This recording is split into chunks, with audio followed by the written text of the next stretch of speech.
अस्सलाम वालेकुम friends, welcome to my YouTube channel IT knowledge. आज के लेक्चर 6 में हम वेरिएबल्स के बारे में डिस्कस करने वाले हैं कि सी प्रोग्रामिंग लैंग्वेज में वेरिएबल क्यों और किस लिए यूज़ होते हैं। तो चलिए वीडियो को स्टार्ट करते हैं। तो फर्स्ट ऑफ ऑल हम जो सी प्रोग्राम जो हमारा है उसका जो फ्लो ऑफ एग्जीक्यूशन है उसको समझ लेते हैं, उसको अंडरस्टैंड कर लेते हैं। देन हम वेरिएबल की तरफ मूव करेंगे। तो मैं अपना माइक्रोसॉफ्ट जो पेंट है उसको ओपन कर लेता हूँ। ओपन करने के बाद आपके सामने कुछ इस तरह का ये स्केच बना हुआ है: प्रोसेसिंग, कंपाइलेशन, असेंबली, लिंकिंग और लोडिंग।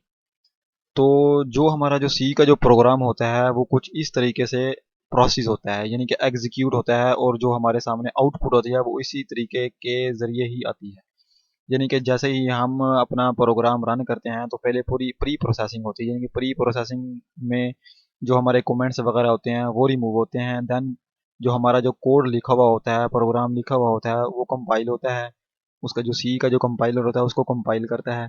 देन फिर कंपाइलेशन के बाद असेंबली, यानी कि जो कंपाइलेशन के बाद जो रिजल्ट आता है वो असेंबली लैंग्वेज में कन्वर्ट होता है। उसके बाद फिर लिंकिंग होती है, फिर लोडिंग होती है। लोडिंग अब कहाँ होती है? लोडिंग जो होती है वो रैम में होती है, यानी कि कंप्यूटर की जो मेन मेमोरी है वहाँ लोडिंग होती है। यानी कि जब हमारे सामने आउटपुट शो होती है, जब हम प्रोग्राम को रन करते हैं और हमारे सामने आउटपुट शो होती है तो वो लोडिंग होती है रैम में। रैम में होती है, टेम्परेरी मेमोरी में, जिसको हम आरजी मेमोरी भी कहते हैं। तो इतना तो उम्मीद है कि ये समझ आ गया होगा। अब हम वेरिएबल को अंडरस्टैंड कर लेते हैं। वेरिएबल जो है वो कंप्यूटर की जो मेन मेमोरी है उसमें एक छोटा सा सेल है। जैसे ये है हमारे पास एक छोटा सा cell, variable. First of all ये देख लें कि वेरिएबल यूज़ किस लिए होता है। वेरिएबल जो सी प्रोग्रामिंग लैंग्वेज में किसी भी इनपुट डेटा को स्टोर करने के लिए यूज़ होता है। यानी कि आप मिसाल के तौर पे मैंने एक छोटा सा प्रोग्राम बनाना है दो नंबरों को जमा करने का। ठीक है, अब जाहिर सी बात है, जब दो नंबरों को जमा करने हो तो हमें दो नंबरों की ज़रूरत पड़ेगी। अब उन दो नंबरों को हमने सी प्रोग्राम में कहाँ पे स्टोर करना है? जाहिर सी बात है, स्टोर करेंगे तो ही हमारा जो है ना काम बनेगा ना। तो उस नंबर्स को स्टोर करने के लिए वेरिएबल्स यूज़ होते हैं। हम वेरिएबल बनाते हैं, उन वेरिएबल्स में हम अपना डेटा रखते हैं। जैसे ही प्रोग्राम रन होता है तो वो जो वेरिएबल होते हैं वो एग्जीक्यूशन के दौरान रन होते हैं। देन उसके बाद जो हमारा प्रोग्राम, जो हमारी आउटपुट होती है वो शो होती है। इसकी एक सादा सी मिसाल ये है कि मिसाल के तौर पे आपके पास घर में चीनी और पत्ती है। अब चीनी और पत्ती ऐसे खुले तो नहीं छोड़ेंगे ना कोई भी, ना और ना कोई छोड़ता है।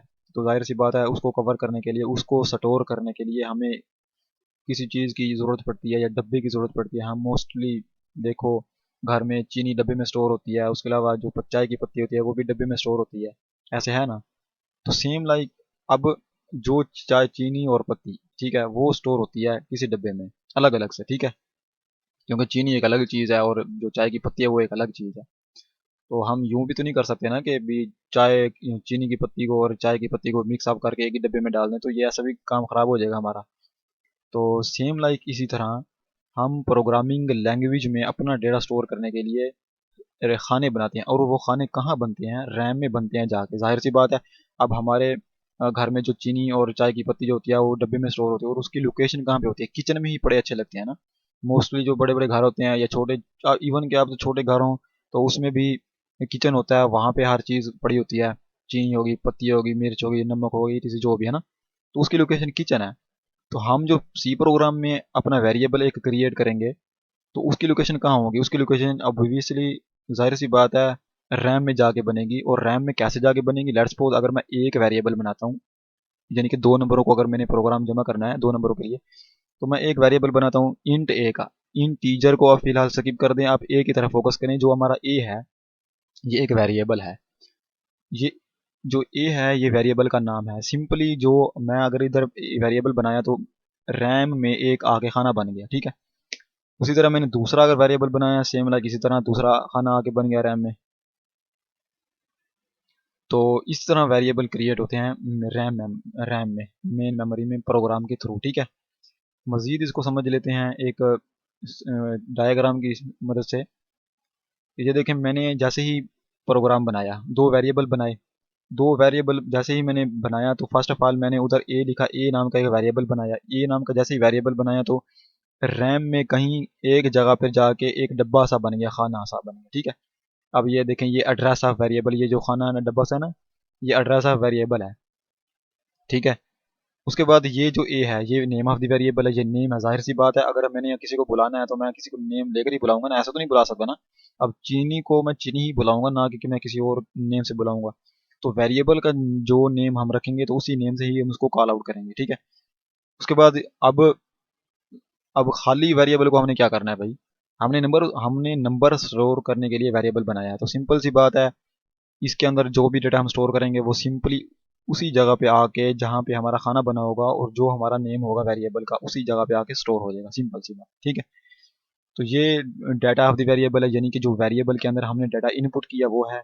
ये रैम है, हमारी मेन मेमोरी है, ये एड्रेस है, ये इस एड्रेस पे आके ये रैम के इस एड्रेस पे आके जो लोकेशन बनी है ये नेम ऑफ द वेरिएबल है, ठीक है। उसके बाद आप चलते हैं बेसिक डेफिनेशन की तरफ।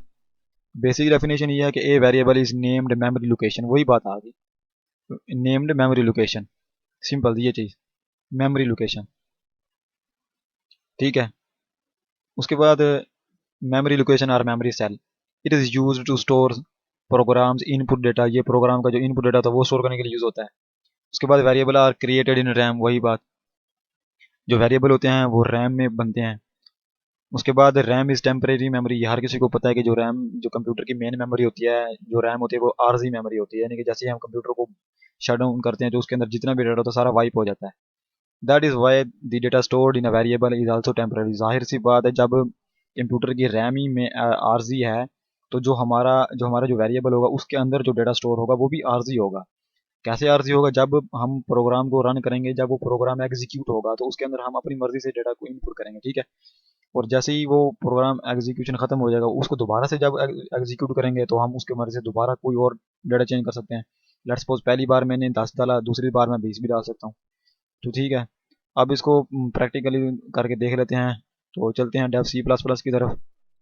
फर्स्ट ऑफ ऑल मैं इसको ओपन करता हूँ, कंट्रोल एन से मैंने एक न्यू फाइल बनाई, इसको थोड़ा सा बड़ा कर लेता हूँ।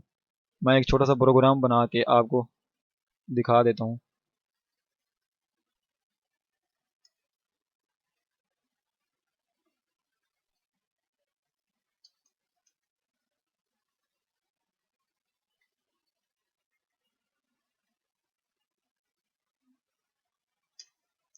अब मैंने यहाँ पे इंटीजर ए और इंटीजर बी बनाया, ये दो वेरिएबल जाके रैम में बन चुके हैं, ठीक है। जैसे ही प्रोग्राम हमारा इसको हम रन करेंगे तो ये ए और बी रैम में अपनी एक अलग से जगह बना लेंगे, ठीक है। अब इसको मैंने अलग अलग लिखा, अब इसको मैं एक ही लाइन में भी लिख सकता हूँ। कैसे लिखूंगा, सिंपल सी सेपरेट करने के लिए कॉमा यूज करते हैं, तो कॉमा डाल के आगे वही मैं लाइन को खत्म कर दूंगा। अब ये दो वेरिएबल बन चुके हैं, ठीक है।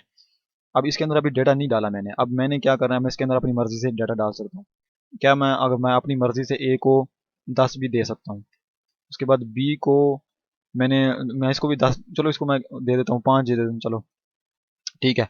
अब ये जो 10 है जैसे ही प्रोग्राम रन होगा, ये ए ये जो 10 है ये एक रैम में जहाँ पे ए नेम का वेरिएबल बना हुआ वहाँ पे जाके स्टोर हो जाएगा। सेम लाइक इसी तरह 5 भी जाके बी वाले खाने में जाके क्या हो जाएगा, स्टोर हो जाएगा, सिंपली। अब इसके अंदर मैं अब एक कमांड यूज करता हूँ, प्रिंट एफ। उसके बाद हम मैंने क्या करना है, इसको हम इसको प्लस कर लेते हैं, ए जमा बी कर लेते हैं। अब इसको रन कर लेते हैं। फर्स्ट ऑफ ऑल मैं इसको कंपाइल कर लेता हूँ। इसको आप सेव करना है पहले, variable variable one dot C के नेम से सेव कर लेते हैं।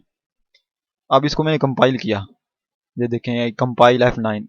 अब इसको मैंने जैसे ही कंपाइल किया तो ये प्रोग्राम हमारा क्या है, एग्जीक्यूट हुआ। जैसे ही ये रन एग्जीक्यूट हुआ तो ये ए नेम का वेरिएबल पहले बना, पहले वेरिएबल बना, खाना बना, फिर उसके अंदर जब कंट्रोल आगे बढ़ा तो कंपाइलर ने देखा कि भी ए को जो है वो 10 मिला हुआ, ठीक है। तो कंपाइलर ने क्या करना है, सिंपली 10 उठा के ए वाले खाने में जाके स्टोर कर देना, सिंपल इस तरह 5 को भी बी वाले खाने में क्या कर देना है, स्टोर कर देना है। उसके बाद हमें आउटपुट, हम अब आउटपुट चाहते हैं, इसको मैं इसको एग्जीक्यूट करूंगा। अब ये जो प्रोग्राम है ये मेमोरी में लोड हुआ है, देन हमारे पास ये ब्लैक स्क्रीन शो हो गया। अब देखें ये 10 जमा 5 15 सबको ही पता है होते हैं। तो ये होता है एक वेरिएबल का बेसिक कंसेप्ट।